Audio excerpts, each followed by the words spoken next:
काल राज्याचे महसूल मंत्री आणि भारतीय जनता पक्षाचे प्रदेशाध्यक्ष सन्मान्य बावनकुळे साहेब हे कुठल्याही पक्षाच्या कार्यक्रमाला किंवा मेळाव्याला उपस्थित नव्हते. ते एका व्यवसायाचं उद्घाटन करण्याकरता या ठिकाणी आलेले होते.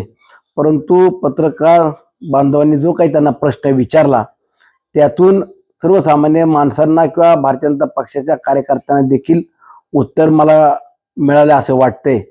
शेवटी निवडणुका होत असताना महायुतीचा धर्म सर्वांनीच पाळणं हे अपेक्षित होतं.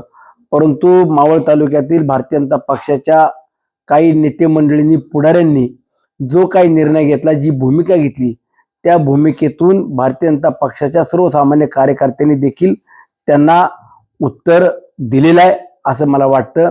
शेवटी 1,10,000 मताधिक्यानं ज्या वेळेला माझ्यासारख्या कार्यकर्त्याला निवडून देतात, त्यावेळेला राष्ट्रवादी काँग्रेस पक्ष असेल, शिवसेना असेल आणि भारतीय जनता पार्टी, स्वाभिमानी रिपब्लिकन पक्ष, रिपब्लिकन पार्टी ऑफ इंडिया, हे सर्वच घटक पक्षातील नेते मंडळींनी आणि कार्यकर्त्यांनी माझं काम केलं हे देखील मला विसरता येणार नाही.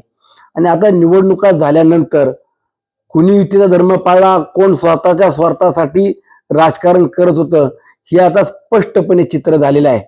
परंतु आगामी काळामध्ये जी बाळाभाऊ बेगडे यांनी 2019ला चूक केली, तीच चूक 2024ला केली.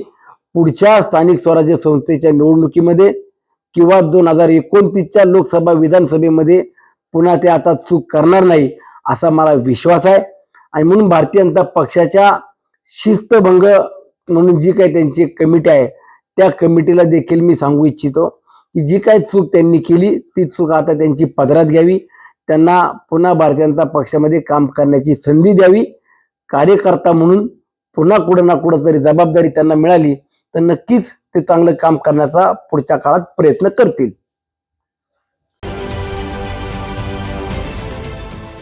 देश विदेशातील प्रत्येक घडामोडींचे लाईव्ह अपडेट मिळवण्यासाठी आता साम टीव्हीच्या सर्व सोशल मीडिया प्लॅटफॉर्मला लाईक, फॉलो आणि सबस्क्राईब करा. तसंच सर्व नोटिफिकेशनसाठी बेल आयकॉन प्रेस करायला विसरू नका.